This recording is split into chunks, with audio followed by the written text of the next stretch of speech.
Boa noite, irmãos. Bem-vindo a mais um encontro de prece, de bênçãos e de aprendizado na Casa Espírita na Luz. Vamos fazer o nosso trabalho de hoje, começando com a nossa abertura, depois o nosso palestrante da noite, o nosso passe. Vamos fazer a nossa prece que Jesus nos ensinou. Que o Pai nosso que estás no céu, santificado seja o vosso nome. Venha a nós o vosso reino e seja feita a vossa vontade, assim na terra como no céu. O pão nosso de cada dia nos dai hoje. Perdoai as nossas dívidas, assim como nós perdoamos aos nossos devedores. E não nos deixeis cair em tentações, mas livrai-nos de todos os males. Pois teu, Pai, é o reino, o poder e a glória para sempre. Que assim seja. Nosso evangelho sugerido para hoje é o capítulo 1. Não vim destruir a lei. Instruções dos Espíritos, a nova era. Item 9. Deus é único. Moisés é o Espírito que Deus enviou em missão para torná-lo conhecido, não somente dos hebreus, mas também dos povos pagãos. Deus serviu-se do povo hebreu para se revelar aos homens por Moisés e os profetas. As contrariedades e o sofrimento da vida por que passavam os hebreus destinavam-se a impressionar as nações e fazer cair o véu que encobria as coisas divinas aos homens. Os mandamentos de Deus revelados por Moisés contêm o germe da mais ampla moral cristã. Os comentários da Bíblia restringiram-lhe o sentido, pois colocado em prática em toda a sua pureza, não seriam então compreendidos. Mas os 10 mandamentos de Deus nem por isso deixaram de ser o brilhante afrontispício da obra, como um farol que deveria iluminar a humanidade no caminho a percorrer. A moral, isto é, o conjunto de regras de conduta, os costumes, bem como os princípios espirituais ensinados por Moisés, eram apropriados ao estado de adiantamento em que se encontravam os povos chamados à regeneração. Esses povos, semi-selvagens, quanto ao aperfeiçoamento de sua alma, não compreendiam que podiam adorar a Deus a não ser por sacrifícios sangrentos e por muito menos que fosse preciso perdoar os inimigos. Sua inteligência era notável sobre o ponto de vista material das artes e das ciências, porém era muito atrasada em moralidade e não entendia uma religião que fosse inteiramente espiritual. Era-lhes preciso uma representação semimaterial, como a que lhe oferecia a religião hebraica. Assim, os sacrifícios falavam aos seus sentidos, a ideia de Deus lhe falava ao espírito. O Cristo foi o iniciador da moral mais pura, mais sublime, a moral evangélico-cristã, que deveria renovar o mundo, aproximar os homens e torná-los irmãos, que deve fazer brotar de todos os corações humanos a caridade e o amor ao próximo e criar entre todos os homens uma solidariedade comum, de uma moral perfeita que deve transformar a terra e fazer dela morada para os espíritos superiores aos de hoje. É a lei do progresso a qual a natureza está submetida, que se cumpre, e o Espiritismo é a alavanca da qual Deus se serve para fazer avançar a humanidade. São chegados os tempos em que as ideias morais devem se desenvolver para que se realize o progresso que está na vontade de Deus. Elas devem seguir o mesmo caminho que as ideias de liberdade percorreram, com suas antecessoras. Não se pense, entretanto, que este desenvolvimento acontecerá sem lutas. Não, pois para chegar à maturidade Elas precisam de abalos e de discussões a fim de atrair a atenção das massas. Uma vez despertada a atenção, a beleza e a santidade da moral impressionarão os espíritos, que então se dedicarão a uma ciência que lhes dará a chave da vida futura e lhes abrirá a porta da felicidade eterna. Moisés começou, Jesus continuou e o Espiritismo concretizará a obra. E assim seja. Fiquem agora com o nosso palestrante da noite e o nosso passe. Tenham todos uma boa noite e fiquem com Deus.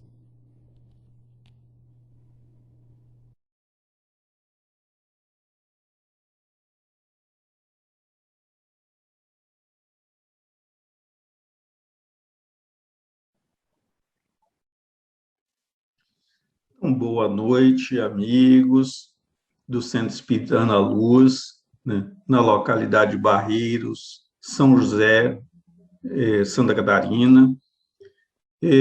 Somos, então, aqui instados nessa noite a falar sobre uma das mais belas passagens do Evangelho, o Sermão do Monte.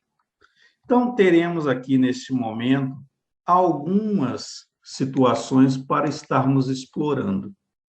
Ora, Jesus, ele simplesmente veio trazer para todos nós alguns enunciados que foram considerados aí como pilares por Kardec. Um primeiro deles, não vim destruir a lei. Ora, Jesus, em momento algum, foi contrário à lei. Simplesmente a lei existia, só que ela não era respeitada à sua época. Muitas das vezes, as pessoas simplesmente se lançavam a situações conflitantes. Vale lembrar, né, as expressões utilizadas pelo próprio Cristo, né? O sepulcro caiado, né? Ele questionava o comportamento dos fariseus, que se ocupavam das questões exteriores, mas não olhavam para o seu interior. Ele vem mostrar claramente para todos nós que há uma necessidade da razão caminhar, né, ao lado da religião, né? Porque uma e outra são, digamos aí, distorções se levadas ao fanatismo ou a um fundamentalismo. Vale lembrar uma outra assertiva do Cristo, que ele afirma não ser o reino dele deste mundo, porque ele não estava preocupado, ao contrário daqueles que aguardavam ansiosamente a vinda de um Messias. Ele não era aquele rei que viria simplesmente subjugar o povo romano, que escravizava o povo hebreu naquela época, mas sim essa realeza moral, esse olhar novamente, como eu disse, para dentro de cada um de nós. Ora, Jesus também vem nos alertar aqui sobre a questão do nosso processo evolutivo, e que esse processo evolutivo não se faria apenas nessa morada. Lembremos, através dos ensinos da doutrina espírita, que essas moradas, inclusive, elas não são necessariamente físicas, materiais. Nós temos aí inúmeras moradas na espiritualidade, onde os espíritos, em função da sua condição, afluem. Então, regiões mais, diríamos aí, nobres, mais evoluídas, mas também áreas que guardam aí ambiência compatível com irmãos menos felizes. Ora, Jesus também vem resgatar uma verdade universal, que é a expressão maior de justiça divina, que é a reencarnação, quando ele diz que não poderemos ver o reino de Deus se não nascermos de novo. Ora, quem não se recorda do célebre diálogo de Jesus com Nicodemos, né, que vem nos trazer justamente essa possibilidade de que, incorrendo em dificuldades, venhamos, então, numa nova oportunidade, seja neste ou naquele planeta, tá, seguirmos o nosso caminho rumo à perfeição. Ora, se formos nos deter a uma análise mais profunda do Evangelho segundo o Espiritismo, perceberemos que 50% do Evangelho é dedicado ao Sermão do Monte. E muitas vezes a gente não se atém a esses detalhes.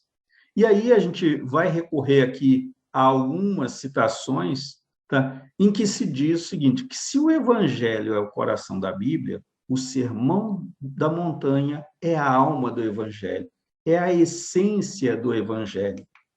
Gandhi, numa definição magistral, vem nos dizer que se fossem perdidos todos os livros sagrados da humanidade e só restasse o Sermão da Montanha, nada estaria perdido. O Sermão da Montanha, na percepção da espiritualidade, é a base da harmonia espiritual. Nele encontraremos um roteiro seguro para as nossas ações. Ora, a doutrina espírita ela teve o objetivo e tem o objetivo de esclarecer, de consolar as pessoas. E, nesse sentido, a espiritualidade amiga orienta Kardec a uma pequena alteração na estrutura das bem-aventuranças. Então, ele simplesmente começa no Evangelho segundo o Espiritismo a falar sobre bem-aventurados os aflitos, né? Trazendo, inclusive, o quê? As condições aí, por que das nossas aflições, por que dessas angústias que nós vivemos.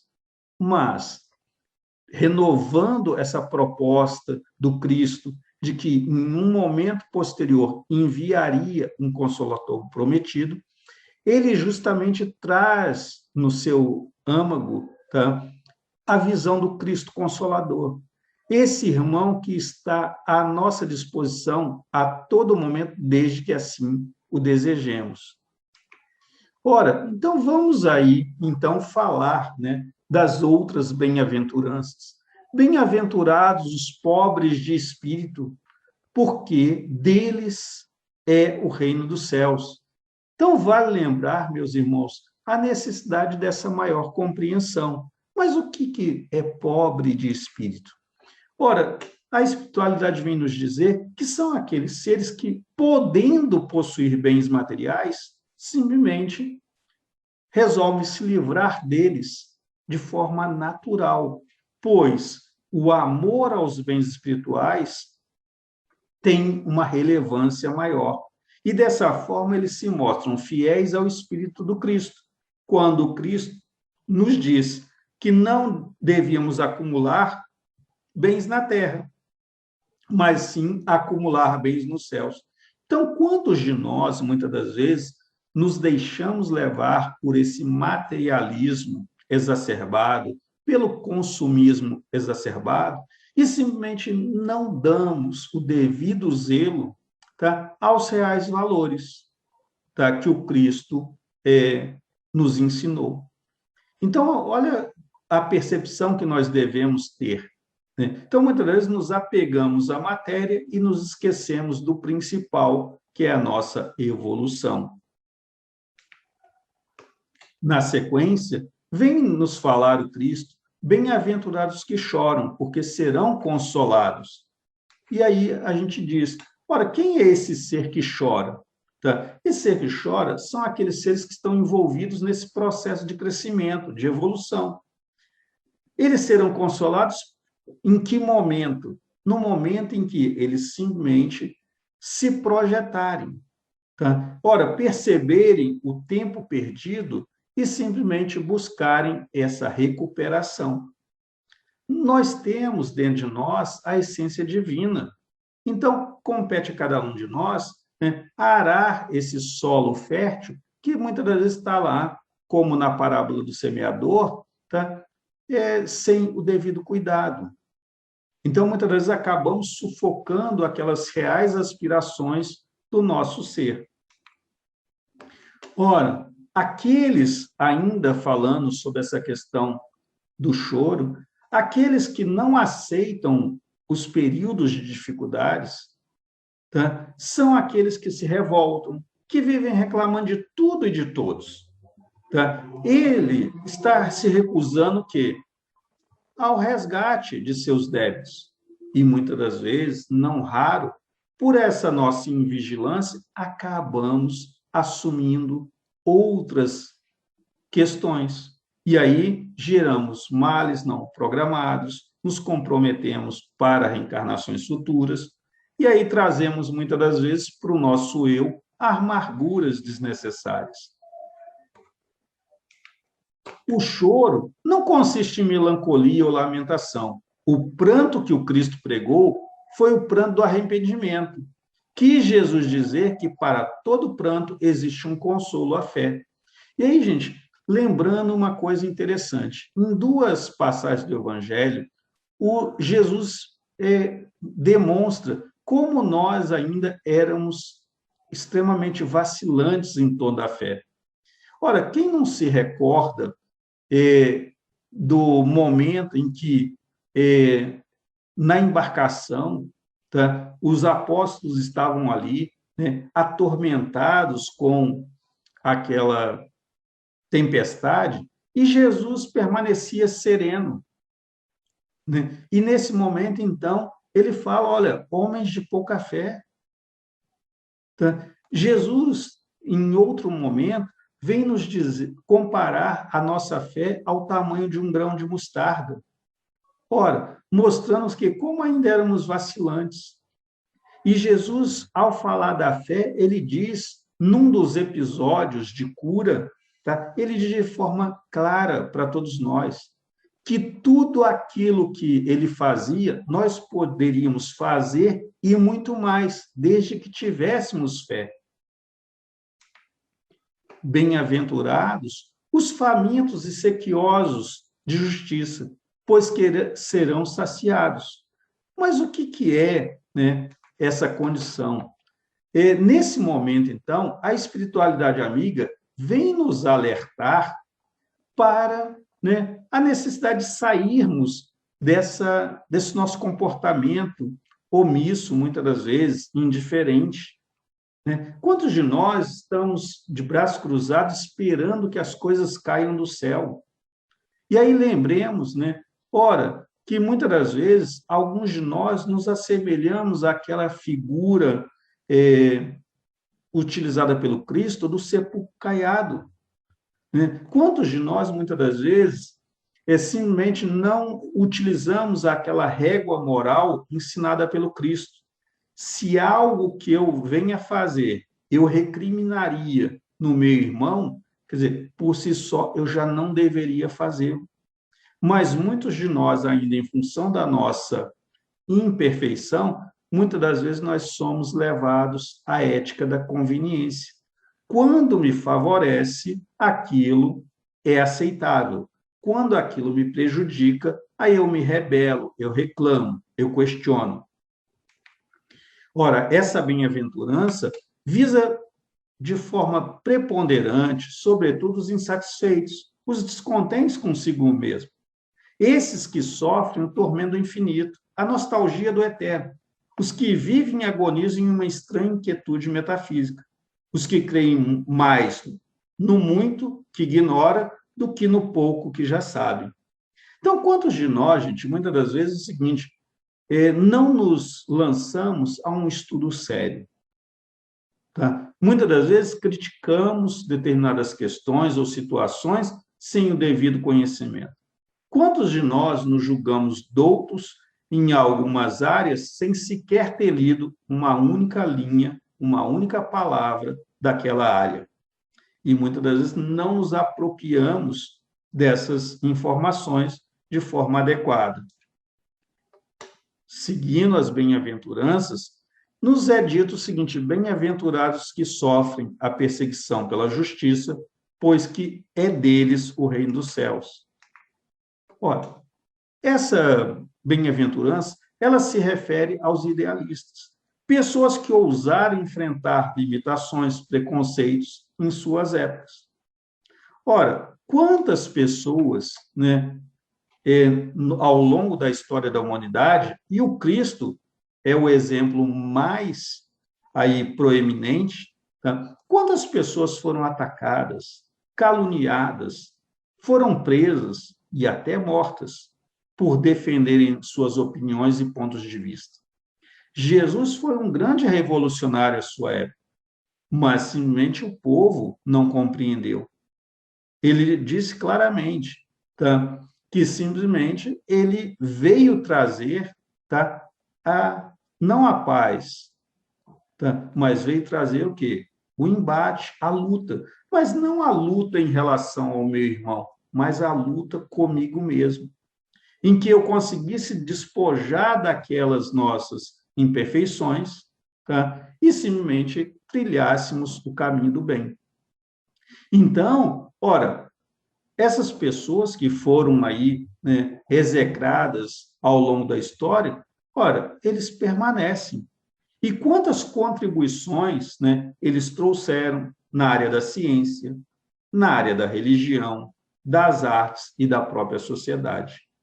Mas, a seu tempo, foram incompreendidas, como Cristo o foi àquela época e continua para muitos ainda sendo um grande desconhecido, em que pese nós termos aí belos discursos referenciando o mestre e amigo. Bem-aventurados os que são brandos, porque possuirão a terra. Olha, por que possuirão a terra? Gente, vale lembrar que a doutrina espírita nos traz a escala dos mundos. Olha, de igual forma, nós, conquanto espíritos, nós evoluímos, os locais, as moradas que habitamos, elas também evoluem em conjunto. E lembremos, né, que nós temos aí, né, 5 estágios de evolução dos planetas. E nós estamos, então, nosso planeta Terra está adentrando aí o terceiro estágio, que é os mundos de regeneração, né? Bem aí explicados, não só nas obras básicas, mas aí através de diversas obras complementares, principalmente aí em publicações, né, do nosso companheiro Divaldo Pereira Franco. Então, disse sobre esse mundo que, ora, não mais reencarnarão espíritos aqui que conservam nessa rebeldia, nessa perversidade, no culto à violência. Tá? Neste planeta de regeneração, as pessoas que já são propensas ao bem, tá? Elas simplesmente darão sequência ao seu processo evolutivo, mas não com aquela preocupação de ter que pagar, né, expiar dificuldades de outras existências. Ela terá ali, digamos, como um certo repouso para essa caminhada continuada rumo à perfeição. Lembremos, gente, que quando se fala na brandura, na paz, né, ser manso não significa ser um covarde, não é se omitir. O Cristo, em momento algum, se omitiu. Ele sempre foi enfático em suas argumentações, mas ele sempre usava da brandura. Mas, né, esse ser manso é esse ser que acredita na bondade de Deus, na benignidade do universo, mesmo quando a sua alma vive imersa no sofrimento e não encontra, na presente vida, razão maior para isso. Essa regra, ela exprime, tá, a aceitação, tá, da vontade de Deus. Então, lembremos de que, na doutrina espírita, existe um jargão, né, que nada é por acaso. Ou seja, toda situação existe uma causa que justifique aquela situação. Se não encontramos ela na presente vida, ora, teremos que perceber que, em algum momento, em existências anteriores, talvez tenhamos sido aí negligentes nessa nossa jornada. Disse ainda, tá, a espiritualidade amigo no Evangelho, que os que agora já assumem essa condição de não violência, o ahimsa, como diria Gandhi, serão os legítimos herdeiros e possuidores da terra, da qual já estão tomando posse na vida presente. Muitas vezes, gente, como a gente disse anteriormente, nós nos deixamos levar pelo negativismo, tá? Pela inquietação, pela angústia, e se não percebemos os inúmeros movimentos sérios que estão se realizando, muitas vezes de forma silenciosa, por inúmeras pessoas ao longo do nosso planeta.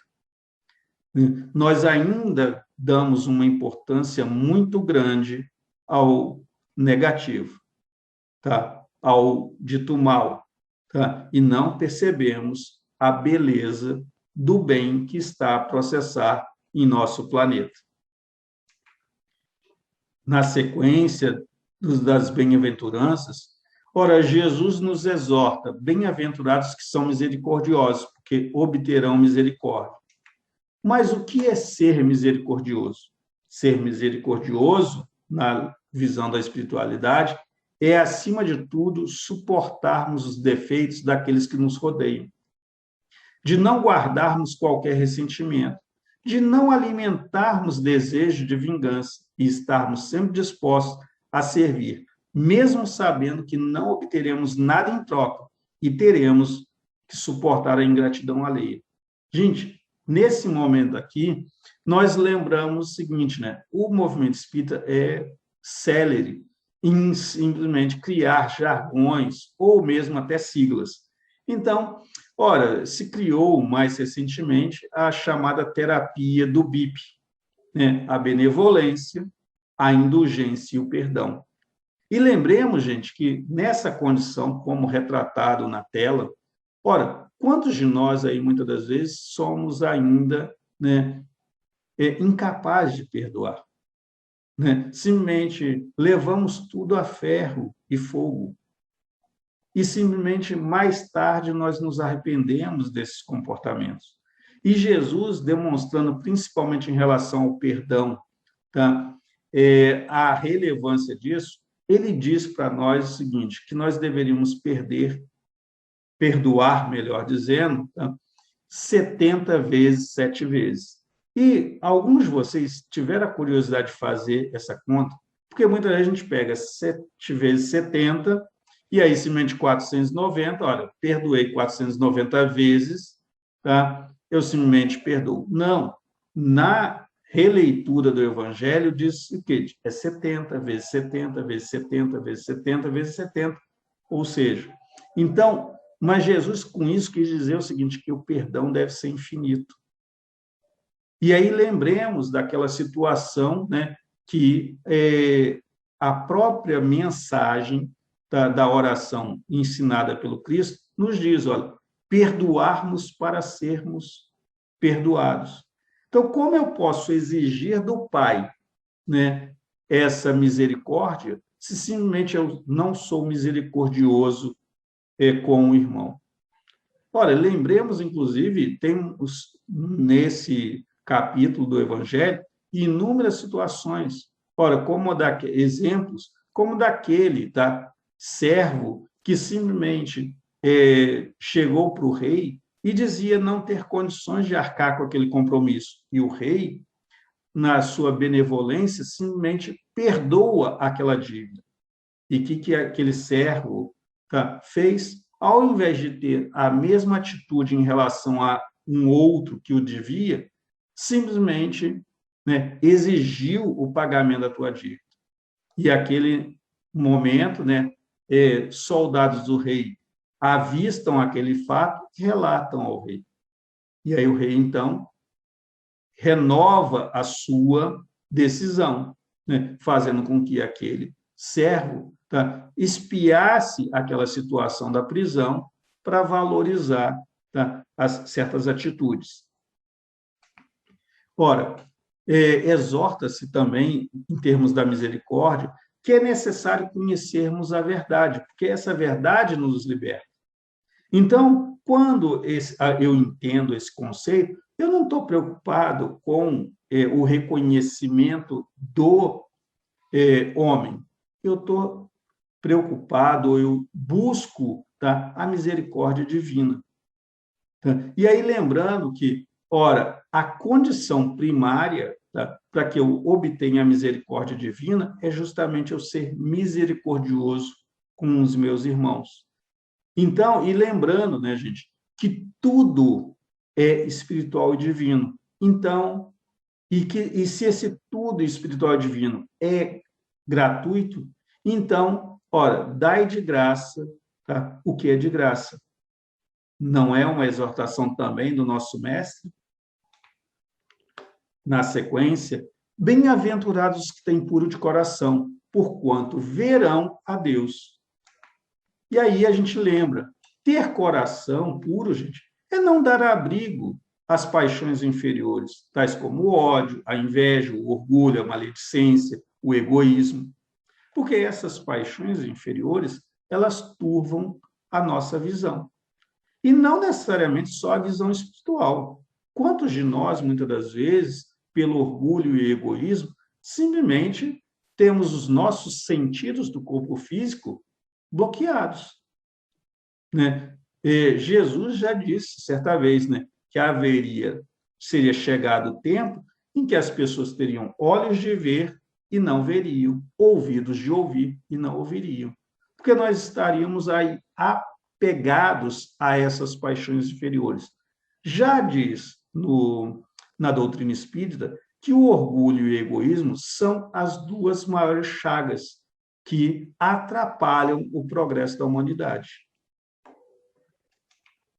Puro de coração é aquele que se libertou não só dessa questão exterior, material, mas também dos nossos bloqueios internos. Quantos de nós, muitas das vezes, idolatramos, né, esse nosso eu, né, e não percebemos que, na realidade, isso é um conto, né? Nós precisamos entender para que isso é apenas o seguinte, um apego a esse ser pequeno, esse ego inflado, tá? Tanto a nível físico quanto mental. Bem-aventurados os pacíficos, porque serão chamados filhos de Deus. Mas aqui, gente, nós temos que lembrar uma coisa. O que é ser pacífico? O que é ser um pacificador? Então, o pacificador é aquele que, mesmo diante de uma injúria, mesmo diante de uma perseguição, se conserva sereno. Ora, lembremos aqui, né, em algum momento, Jesus, né, nos diz que quando alguém nos batesse a uma face, oferecêssemos a outra. Ou seja, não revidássemos as agressões. Então, lembremos também que esse pacificador é aquele que busca estabelecer a paz não entre pessoas ou grupos, tá, que apresentam aí alguma situação de litígio, mas aquela pessoa que busca, primeiramente, não só estabelecer, como estabilizar a paz dentro de si mesmo. Então, diz a espiritualidade que ninguém pode ser verdadeiro pacificador de outro se não for pacificador de si mesmo. E aí, gente, cabe lembrar algumas exortações ao longo da história da humanidade. Né? Ora, o exemplo de Francisco de Assis, né, que teve na paz a sua maior mensagem, né, onde, na sua oração, o que ele fala? Né? Onde houver guerra, que eu leve a paz. Onde houver ódio, que eu leve o amor. Onde houver tristeza, que eu leve a alegria. Ou seja, olha a percepção reforçando a condição de propagador da mensagem do Cristo, dizendo claramente, eu tenho que agir primeiro em mim. Como disse anteriormente, resgatar esse solo fértil que está contido dentro de nós. Ora, então, um outro exemplo, Gandhi, né, que simplesmente conseguiu libertar um povo sem derramar uma gota de sangue. Então, meus irmãos, temos hoje aí um movimento, né, um movimento pela paz. Sejamos instrumentos vivos dessa paz. Mas, como diz o texto, primeiro pacifiquemos os nossos corações e mentes, porque aí sim eu poderei dar algo realmente concreto de mim para o outro, para o mundo. Bem-aventurados sois vós quando vos injuriarem e vos perseguirem e, mentindo, disserem todo mal contra vós por minha causa. Alegrai-vos, regozijai-vos, porque será grande a vossa recompensa nos céus. Pois foi assim que perseguiram os profetas que vieram antes de vós. Gente, Jesus, inclusive, nos diz claramente, né, que chegados os tempos, haveria uma incompreensão em função dele. Porque muitos não compreenderiam esse ser maior, esse ser espiritual. E aí, quer dizer, ele convida a todos nós, né, justamente a essa busca da espiritualidade, né? Porque muitas das vezes seremos incompreendidos por pessoas que simplesmente têm valores ou práticas que são equivocadas à luz dos ensinos do Cristo. Infelizmente, o que nós vemos na sociedade, muitas pessoas que têm belos discursos, tá, em diferentes templos, tá, mas simplesmente ainda conservam seus corações enrijecidos. Então, precisamos realmente... Por quê, gente? Olha, existe aí um movimento contrário, né? Então, muitas pessoas não querem ou buscam desfigurar a visão do Cristo, porque isso não lhes é conveniente. De igual forma, ocorreu na época do Cristo, né, os mercadores da fé, né? Ora, os fariseus. Tá? Então, hoje nós temos, como dito anteriormente, nós temos a situação dos sepulcaiados, dos fariseus modernos, que têm o Cristo apenas na exteriorização, mas no seu interior o Cristo ainda é um grande desconhecido. Mas apesar esse pacificador, né, ele, apesar de tudo, ele vive num ambiente de paz, de felicidade. Porque ele percebe que as situações que ele vive no mundo hoje são situações passageiras. Porque ele se encontra em comunhão, ou na comunhão dos santos, dessa espiritualidade amiga, né? Ele simplesmente entende que dele será o reino dos céus, desde que eu me conservar pleno.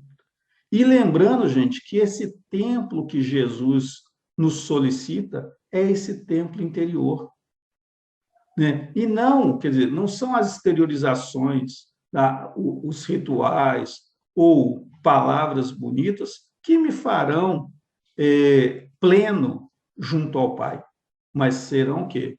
Minhas atitudes, meus pensamentos, que farão a diferença. Tá?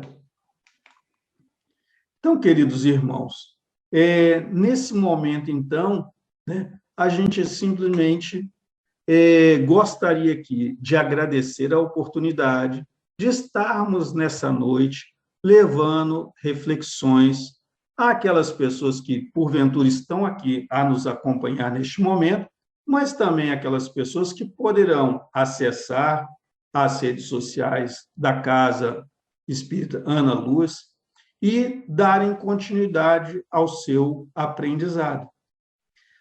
Nós simplesmente temos que ter claro, meus irmãos, que simplesmente a riqueza da mensagem do Cristo está aí posta. A doutrina espírita vem a seu tempo tornar claro aquelas mensagens que muitas das vezes o Cristo nos trazia de forma alegórica, porque naquele momento não tínhamos a condição plena de entendimento. Então, percebemos aí, através de inúmeras oportunidades, não só da Casa Espírita Ana Luz, mas de várias outras instituições espíritas, a oportunidade de vocês estarem aí estudando mais e mais. Fica aqui o meu abraço, fica aqui o abraço da Casa Espírita, da qual eu participo na cidade de Balneário Camboriú, e que realmente nos irmanemos junto à mensagem do Cristo. Uma boa noite a todos e que Deus aí nos acompanhe sempre. Meu muito obrigado. Boa noite, meus irmãos. Sejam todos mais uma vez muito bem-vindos. Que nessa noite a graça do Pai recaia sobre todos vocês e seus familiares. E quanto à palestra do nosso irmão na noite de hoje, o quão é interessante essa passagem no Livro dos Espíritos. Pensemos, meus irmãos, a revolução que se prepara é mais de ordem moral do que espiritual. Os grandes espíritos, mensageiros divinos, insuflam a fé para que todos vós, obreiros esclarecidos e ardentes, façais ouvir a vossa humilde voz, porque vós sois o grão de areia, mas sem os grãos de areia não haveria montanhas, não é verdade? Assim, portanto, que estas palavras, nós somos pequenos, não tenha sentido para vós. A cada um a sua missão, a cada um o seu trabalho. A formiga não constrói o seu formigueiro, e os animaizinhos insignificantes não formam os continentes. A nova cruzada começou. Apóstolos da paz universal e não da guerra modernos, São Bernardo, olhai para a frente e marchai. A lei dos mundos é a lei do progresso, queridos amados. Portanto, continuemos marchando firmes e fortes para que possamos progredir na lei espiritual. E nesse momento, eu peço ao Pai, diante da sua bondade absoluta, que Ele se compadeça, que Ele interceda, que Ele derrame sobre cada um de vocês, cada um dos seus familiares, amigos e até dos seus inimigos, que Ele derrame a paz, o amor, a bondade, a felicidade, a alegria, a honestidade, a caridade. Diante da tua bondade absoluta, Senhor meu Deus, intercedei na vida de cada filho teu. Dai a eles, Mestre, a força para continuar em suas caminhadas. Mostrai a eles, Pai, o caminho do amor, o caminho da alegria, o caminho da paz espiritual. E vocês, meus irmãos, que vocês possam também, nesse momento, agradecer ao Pai misericordioso por esse momento de amor e de bondade. Agradeçam, meus irmãos, por estarem agora junto dos seus familiares. Peçam a Ele que Ele vos conceda tudo aquilo que vocês necessitam, que Ele conceda a cada um de vocês tudo aquilo que vocês necessitam para o seu dia a dia. Senhor, eu te peço, eu te rogo, eu te imploro, não abandonai esses teus filhos. Dai a eles tudo aquilo que eles necessitam. Mostrai, Pai, o caminho da bondade para eles. Alegrai vossos corações. Dai, Pai, luz em suas mentes, para que eles possam resolver os seus problemas, para que eles possam, Pai, resolver as suas dificuldades, mas que eles tenham sabedoria e paciência, que tudo tem a sua hora. Dai-nos, Senhor, da tua doce paz, aquela paz que prometestes aos teus discípulos. A minha paz vos deixo, a minha paz vos dou. Eu não vos dou a paz do mundo, eu vos dou a paz de Deus, que o mundo não pode dar. Não se turvem vossos corações, nem se arreceis. Eu estarei convosco até a consumação dos séculos. Glória a Deus nas alturas e paz na terra, a boa vontade. Fiquem em paz, meus irmãos. Que assim seja.